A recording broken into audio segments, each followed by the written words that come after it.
One Life Network and everybody across all of our different sites. And I want to give a special shout out to those of you who are watching online. We have an online campus. I don't know if you knew that or not, but it really gives us the ability to talk to people from all over the world. So that's a very, very cool thing. And I want to welcome you to the introduction of the series we're calling Religion Ruins Everything. And we started today because 15 years ago today, the world changed.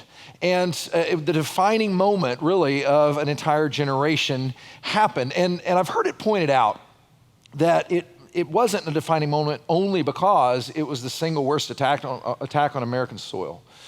But it's because many of us watched it happen. We were eyewitnesses to it all going on. And by way of show of hands, I know I'm on a screen for many of you, but by show of hands, how many of you were watching the first building burning? You thought you were watching a fire, which is awful enough, but then you literally watched live as the second plane ran into the second building. Would you raise your hand? I did. And so help me, I will never forget that moment and the sensation that caused. I thought I was watching a tragedy. It was bad enough. But then at that instant, implications went just huge, all the way down to life is different now. And life has changed. And you can see how the geopolitical realities of the world have changed ever since then. The discussion that's going on with presidential candidates right now has been changed because of that event. So the dominoes keep falling. Well, there was a domino that fell, and one young man, his name is Sam Harris. And as a result of 9/11, his own story is he watched all that happen and he was affected, by it by the same way you and I are. And he decided at that point he was going to let the world know about his beliefs about that stuff. And so he wrote a book called The End of Faith. And The End of Faith makes the case that, you know who's to blame, first of all, Islam specifically, but religion in general. Religion was the cause of that violence. As a matter of fact, religion is the problem in the world. And a few years later, inspired by that book, he was joined by some others, and they became known, and we've shown you these guys before. They're called the four horsemen of the new atheism. And they wrote several books, and if there's a picture of him there. On the left is Richard Dawkins. He writes a lot of science stuff. There's Sam Harris. There he is next to him to his right. And then you have Christopher Hitchens and also Daniel Dennett. He's kind of a philosopher type guy. And they wrote books and they've sold millions of copies, and they've kind of fanned the flame of this idea that, first of all, not only that religion causes violence, but religion really is the cause of much of society's ills. Christopher Hitchens wrote a book called God Is Not Great: How Religion Poisons Everything. And this book is just really a rant against all things religious. And it's saying it not only causes violence, but it's anti-science, it's anti-progress, it's anti-everything. We need to get rid of it. And because of that and other things, we now have a cultural conversation, if you will. It's like it's in the air that we all just kind of parrot that. Religion causes violence. Religion causes violence. And it causes kind of a stumbling block for many of us, obviously. What's interesting about that is when you really frame the question, religion causes violence, it's hard to deny it, especially coming from a religious perspective. Because, the 9/11 was kind of proof of that, as evidence of it anyway. I'm pretty sure that those guys that ran those planes into buildings were motivated by their religion. And religion has motivated a number of things, not just with Islam, but also Christianity. I hear all the time as a part of the cultural conversation, people point back to the Crusades and the Inquisition. We also have modern day stuff like Westboro Baptist. We have people who are motivated by their religion to do violent acts. And so a lot of people don't want to associate with it. Well, that can be a particular struggle and a roadblock to many of you who you don't know what you think about this. You're interested in learning about church or Jesus or God or Bible, and you come and you look at stuff like that, and you don't want to be associated with anything like that. As a matter of fact, you need to know if you're visiting with our church for the first time, or if that's where you are, our dream is to provide you a place where you can come and you can grapple with those issues. That's why we're talking about this, because we know it's a roadblock. That's why we set up the phone booth thing that your campus pastors would have told you about. We want to get people's opinions. We want to have a dialogue. We want to give you a place that hopefully you hear intelligent answers and at least done in a gracious way. But it's not only a roadblock to people that don't know what they believe about this stuff. it can be a deal breaker for people who would claim to believe in it. At the end of last year, there was the Christian hip hop artist, very popular one apparently. He'd been recording and touring for like 20 years. And he came out publicly and said, I'm jettisoning the Christian faith. I don't believe it anymore. And one of the reasons he gave was he referenced the Crusades, he referenced the Inquisition, he referenced Christianity's affiliation with violence, said, I don't want to be a part of that. And so what can happen is that many of us can hear this over time and maybe just kind of decide, this isn't for me. So what we want to do is we want to grapple with that whole thing. Now, I said before that the problem is that if you ask the question, does religion cause violence? Well, you can always point to things and say the answer is yes. It's pretty simple. The evidence is in. But here's something else that happens with the four horsemen of the new atheism and the cultural conversation, rather, is that not only are they saying that religion can motivate violence, but that religion itself is a root of violence. So deep of a root that really what we need to do is extract religion out of society and out of culture. And if you did that, you would have a whole lot more peace, if not peace, period. That's the kind of things that are said in these books. And sometimes that's implied. Now, anybody that knows me knows I'm a big Beatle fan, okay? I'm Beatle maniac. And John Lennon, I consider to be one of the greatest songwriters in the history of songwriters. He said this very thing. He was protesting the Vietnam War, wrote a song called Imagine. And what did he say? He said, imagine there's no heaven, imagine there's no hell, imagine no religion. And that will add up to peace. A world without all that stuff would give us peace. And my question is on that, you have to acknowledge the first question, but the second question, is that really real? Is that really true? If you extracted religion out of everything, does it cause violence so much that you would get more peace? And that's what I'd like to speak to and kind of explore. Now, the way I want us to explore that today and next week is I want to quote you a passage here pretty soon from the Bible, and I love it because it encourages us to approach things. See, when things become culturally assumed in the conversation like these kinds of ideas are, every now and then it pays to step back and ask deeper questions about cultural assumptions. Listen to this passage from 1 Corinthians chapter 14. And the context of it is there's a controversy going on in a church, and there's a leader writing these people who are arguing basically a letter, and he stops in the middle and he tells them this. Listen to what it says. Brothers and sisters, stop thinking like children. In regard to evil, be infants, but in your thinking, be adults. What I would like to ask us to do, and I'm not saying that people that believe that religion is a cause of a lot of problems in our society aren't thinking like adults, but what I would say is it's so assumed and so parroted back and forth that I think we need to step back and say, how can we think about adults? Is it really true? And can we examine the question from a whole different angle? Now, I love the comparison of children's kind of thinking to adult kind of thinking, and I have to tell you something that kind of illustrates the difference between those two things, how adults think, how do kids think. My neighbor is a brilliant guy. He's a surgeon, he's got a number of degrees, and he was pulling up, he lives next door, and he was pulling up, he sees me, and I go up to his truck, and we just start chatting. And he's asking me about my family and my kids and stuff, and I told him my daughter and her husband this summer moved to Orlando. And they both work for the Disney Corporation. And then I started kind of bragging on it because it really is a cool deal. I said, hey, they work for the Disney Corporation, and one of their benefits is they get free run of all the parks and all the resorts. They can go to all the shows, they can do all the rides, free, anytime they want to, all the time. It's almost as if they live at Disney, and Disney is their city. It's like they live in the kind of the coolest, happiest little city in the world, right? So I'm telling him this, kind of bragging on it and everything. Well, his 7 or 8 year old son is sitting in the back seat. He's listening to me. And I turn around to him, and I'll never forget the look on his face. It's like his eyes got this big. What? You can live at Disney? You can work at Disney? You can go, they get to go in and out of Disney and ride all the rides and everything. He started parroting back what I was saying. And at that, my friend, he straight arms me. He puts his hand up into my face and he steps on the gas and goes up to his house. Why? Because his kid was thinking like a kid. You see, kids think, that's a good thing. I want it, and I want it now. His kid had changed his career path in that moment. He might have wanted to be a surgeon before like his dad, but now he wants to be a Disney employee, live at Disney. And he's thinking like an adult. You see, kids think that way. That's bad, I want it, or I don't want it. That's good, I want it.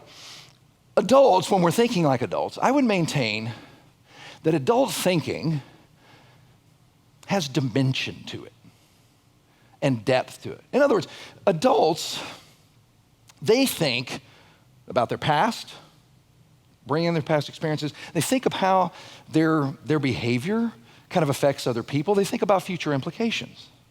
That's how adults think. So what I want us to do is, we've already acknowledged, yes, violence can come from religious convictions. People have committed those kinds of crimes out of their religious convictions. There's no one's questioning that. But what I am going to challenge and question is this idea that religion is a root of violence and is such a cause of violence that if you were to extract religion out of society, you'd have more peace or even peace altogether. And here's how I want to go about that, though. I don't want to just kind of quote the Bible to you and say the Bible says so. What I want us to do is kind of, in thinking like adults, what I did is I decided to go out and research this question, and I asked it this way. What does cause violence? I decided to just kind of extract the religion question altogether and just ask, is there anybody out there who has studied what are the actual causes of violence? And I found in different fields of study, there's a lot of research out there. That question's been asked by a number of people. It's been asked in the field of psychology, it's been asked in the field of sociology, and also criminology. And they've come up with very interesting answers. What causes violence? They're not trying to answer, does religion cause violence, but what actually does cause violence? Now, psychology, that field, they said some interesting stuff. They discovered, and they would maintain, that all of us as human beings have what they would call a propensity to evil. Well, violence, rather. They have, in other words, inside of all of us, and it doesn't mean all of us are violent, it just means, like, say on a scale of 1 to 10, each one of us, some of us are close to a 10, very leaning, propensity towards evil. Or I keep saying evil, I'm sorry, it's violence, even though they're the same thing. All right, but anyway, but some of us might be at a 1, but there's this leaning towards violent action. One article I read by a Yale group of researchers, they said, in the explanation for it, just take this as it is, they said that it's related to the fact that we're cousins of chimpanzees. And they did this whole thing where they studied chimpanzee behavior and how they act towards one another. They said that there's a lot of male-to-male violence in the chimpanzee world. And it's mainly about dominance.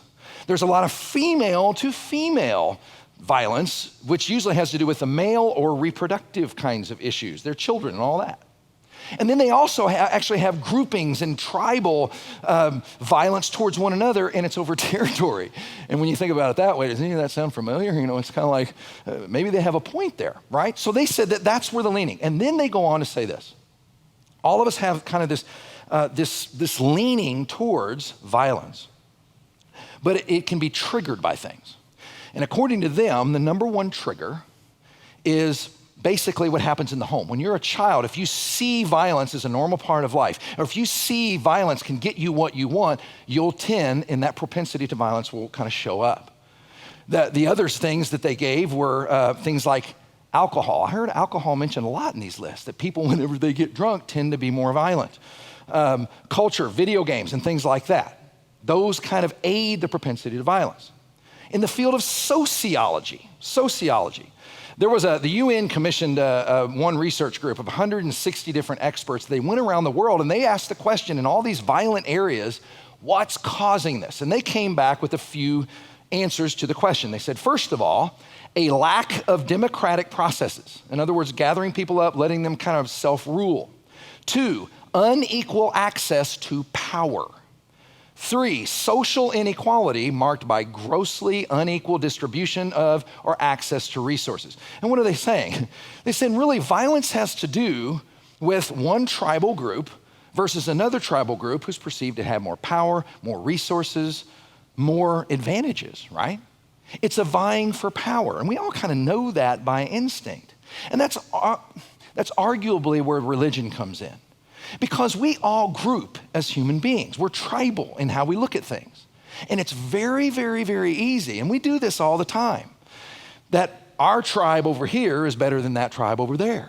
The east side's better than the west side. The west side's better than the east side. It's that kind of thing. And that can happen with religion, but it can happen in any category. It can happen in bowling leagues, We kind of get tribal on things, and we can try to, violence is basically trying to, through power, get you to do what I want you to do and be like I want you to be, even though I can't think of any other way to do it, right? That's sociology.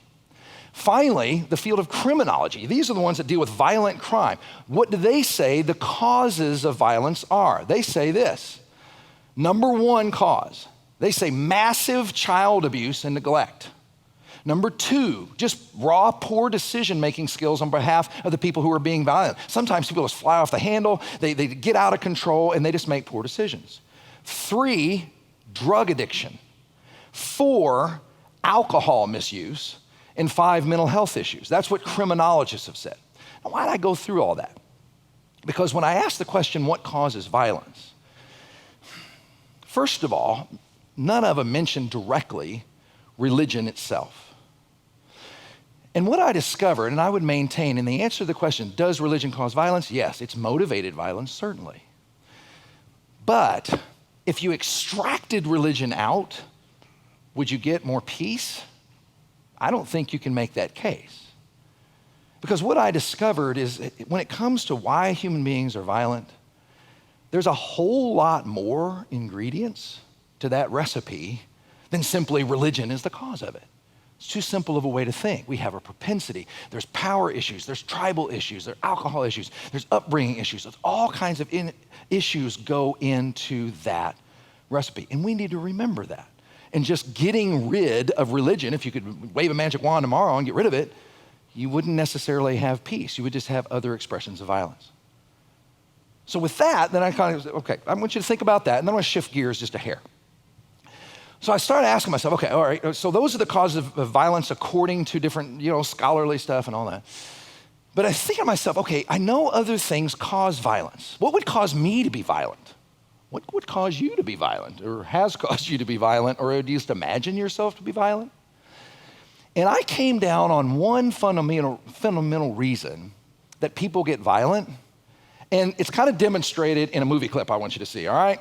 And it's a movie clip from a classic movie, just to give it a little light thing too, called The Princess Bride. The Princess Bride, 25 some odd years old. I'm old enough to have seen it in the theaters, boys and girls. Okay, so The Princess Bride has a classic scene where you're introduced to a couple of characters, and this is kind of self-explanatory. I want you to listen to the dialogue between these two men, and then we'll talk about another cause of violence. Watch this.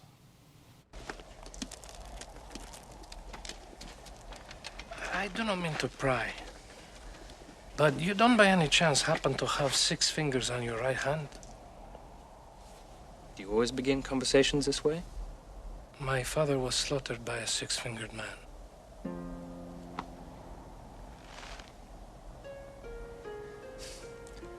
Was a great sword maker, my father. When the 6-fingered man appeared and requested a special sword, my father took the job.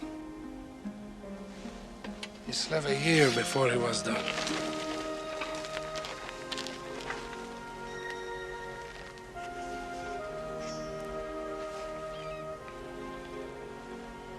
I've never seen its equal. 6-fingered man returned and demanded it, but at 1/10 his promised price. My father refused. Without a word, the 6-fingered man slashed him through the heart. I love my father, so naturally I challenged his murderer to a duel. I failed. 6-fingered man leave me alive, but he gave me this. How old were you? I was 11 years old. When I was strong enough, I dedicated my life to the study of fencing. So the next time we meet, I will not fail. I will go up to the 6-fingered man and say, "Hello, my name is Inigo Montoya. You killed my father. Prepare to die." So what's another cause for violence? Justifications for violence. As we listen to Inigo Montoya's story, we say, okay, he has reason to be violent. And what's interesting about the whole thing is that we start rooting for him to find the six-fingered man. We want him to find it. And I'll let you guys discover whether or not he finds him. If you've never seen the movie, you need to see it. Does he find the six-fingered man? Does he get his revenge? And you know what we're really wanting?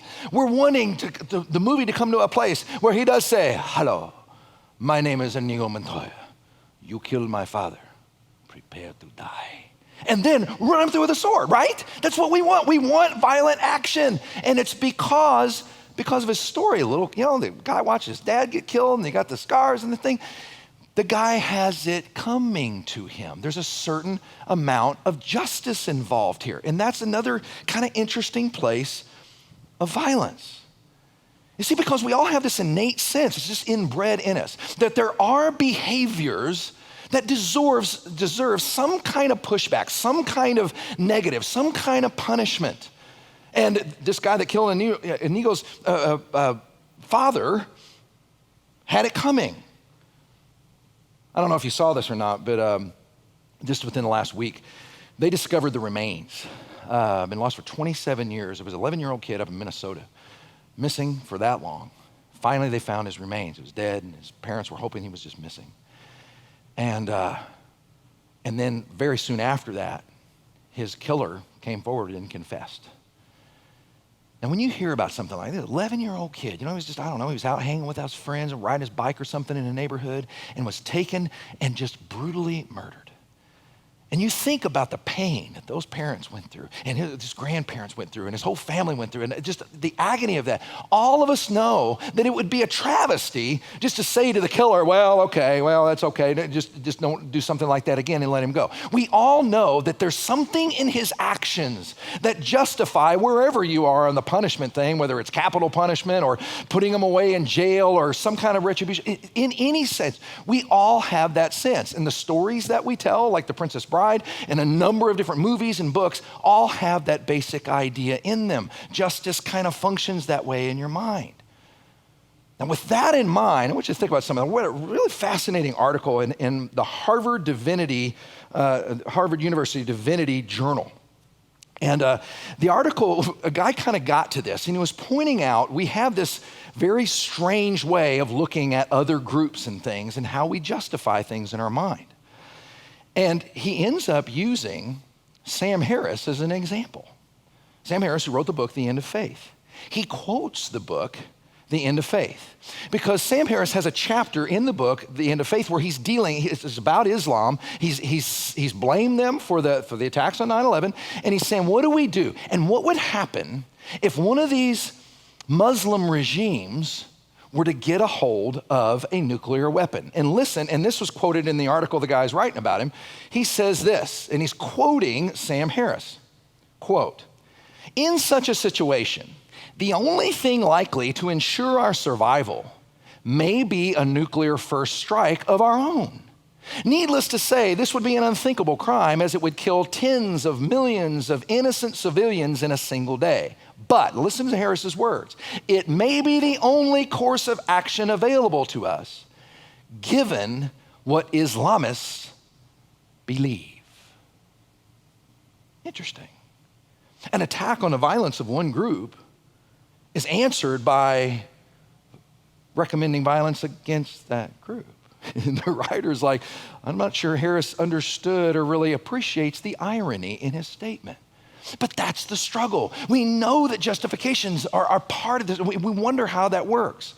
But here's the thing. I have to tell you this. As I listened to him talk about, killing millions of people and all that sort of stuff, one of the most life-marking things I'd ever had in my life was we do humanitarian work in Afghanistan. That's pretty known. And the first time I ever went to Afghanistan, I had to go through Pakistan to get there. And me and my buddies were in Karachi, Pakistan. We had been in that part of the world for quite a while, eating their food and everything, and it was good, but when you eat that, we got off the plane in Karachi, and we see a McDonald's. We see the golden arches out there, and I don't care what you think of McDonald's. When you've been eating food that you're not used to for a long time, McDonald's looks like the greatest food you're ever gonna experience. And so we just ran there. It was like, it was like a godsend thing, right? Well, I go inside this McDonald's, And while I'm eating my cheeseburger and fries, I look around the room and I see Muslim people who live in a Muslim regime. They're wearing the garb that we see on TV, and the women are wearing the burqas. But they're eating cheeseburgers and fries. And they're watching their kids play on a McDonald's playground. It's like I have right across the street from where I live. And I realized at that moment that CNN and others had created my worldview about a group of people.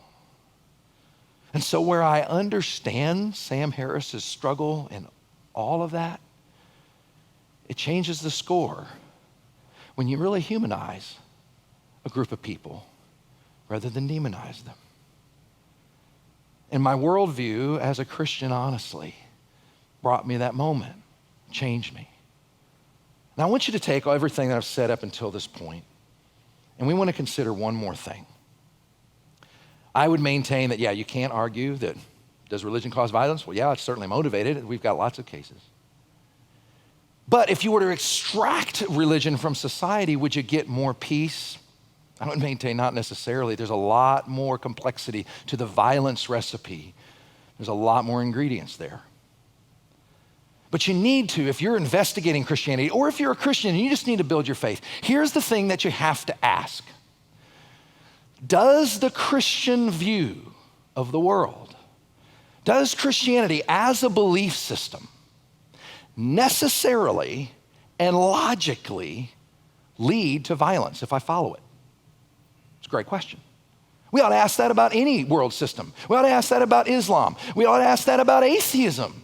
And these are systems of thinking. Will following this system of thought necessarily and logically lead me to violent action? Now, the way you do that, and the way you should do that for any thought system, the way you should do it for Christianity, Islam. Islam, you ought to study. If you really want to know about Islam, go to its source. Go to Muhammad, go to the Quran, go to people who know about Islam. But if you want to know about Christianity, go to the person, the work, the life, the teachings, the death, and the resurrection of Jesus Christ of Nazareth. And look and see. We're just going to do that very briefly here. But what I find kind of ironic and interesting is that it's historically known. Jesus Christ of Nazareth died an extremely violent death at the hands of a very, very violent culture. They had actually invented that form of violence, crucifying people to crosses, because they determined it would be horrible suffering, and it would communicate a message. We have power over you, because that's ultimately what violence is about. I have power over you, and I'm communicating it. And the reason they would hang people on crosses was for that reason. And it says this about Jesus' crucifixion in the book of Luke. Listen to what it says. It says, 2 other men, both criminals, were also led out with him to be executed. When they came to the place called the Skull, they crucified him there along with the criminals, one on his right, the other on his left. Jesus said, "Forgive them, Father, forgive them, for they do not know what they're doing." And they divided up his clothes by casting lots. The people stood watching, and the rulers even sneered at him. They said, "He saved others, let him save himself. If he's God's Messiah, the chosen one." The soldiers also came up and they mocked him. They offered him wine and vinegar and said, "If you're the king of the Jews, save yourself." So what you have going on all at once is an extremely violent death, people mocking, people playing games while they're watching. You ever thought about someone who had justification just to rip people? And you have the embodiment of the Christian message, not only enduring it, praying for the people doing it to him. Does the Christian message logically and necessarily lead to violence? I would say based on that, no way. You know what the early Christians were known for? And next week, we're going to talk about Crusades and Inquisition and some of the terrible things that have been done in Jesus' name. But the early Christians, there was an early philosopher named Aristides. We've quoted this before, but this is such a wonderful statement. He was writing to the emperor. He had converted to Christianity, and he was writing to the emperor describing Christian people. Listen to what he says about early Christians. He says, quote, "It is the Christians, O emperor, who have sought and found the truth, for they acknowledge God. They show love to their neighbors. They do not do to another what they would not wish they would have done to themselves. They speak gently to those who oppress them, and in this way they make them their friends. It has become their passion to do good to their enemies. This, O Emperor, is the rule of life of the Christians, and this is their manner of life. Those closest to the time, those closest to that news of they were serving someone who died in the middle of dying, this horrible, violent death, and prayed that they'd be forgiven. They were known. They were known for loving enemies, for humanizing people other than what they were. You know what Jesus would also say, and his followers also said about his death? It's very, very interesting and important to this discussion. He always said that the reason he died on the cross, put it this way, he was the innocent dying for the guilty. Remember we said one of the causes of violence is justification. We know that there are behaviors that ought to be punished, that if justice is going to be done, behavior can result in needing of punishment. And that idea is affirmed by the cross. But what the whole thing is saying is that Jesus was innocent, and he was dying a violent death at the hands of violent men. And the reason he could pray that they be forgiven is because he was taking their punishment for them and for you and for me. That's been the Christian message from the beginning. And that's the beauty and wonder of it. So, does the Christian view of life and belief system necessarily and logically lead to violence? I don't think there's any way. No way, either in behavior or belief. Has it? With some, yeah. Weak people who are sinful people just like you and I. But if I really go to the center, if I really encounter Jesus, if I really look at his example, if I really understand his cross, will I do that? No. Not if I really get it. And that's why when I was in that McDonald's in Pakistan, those people were humanized to me. They're people just like me, just like you. And so the thought of violence against them is kind of repulsive to me. That's what Jesus brought. If people acted that way and following, no. And we know that. But logically and necessarily, he brought a message of forgiveness for enemies and love for those who all needed to be died for. Well, guys, as we process this thought, again, we're going to pick it up next week. I want you to do a couple things. First of all, we have a prayer team that's at the front of the service, and you can be prayed for anything, healing in your body, anything that you want someone to pray for you for. Please do that. But also, our campus pastors and myself, whatever campus I'm on, we're going to station ourselves at the front of the room and just allow you to dialogue. We've thrown a lot of thoughts your way and a lot of processing your way. And some of you may agree, some of you may disagree. We want to hear from you, and we want you to engage in the dialogue. And with that said, I really, really appreciate you listening to me, and I'm going to turn it back over to your campus pastors.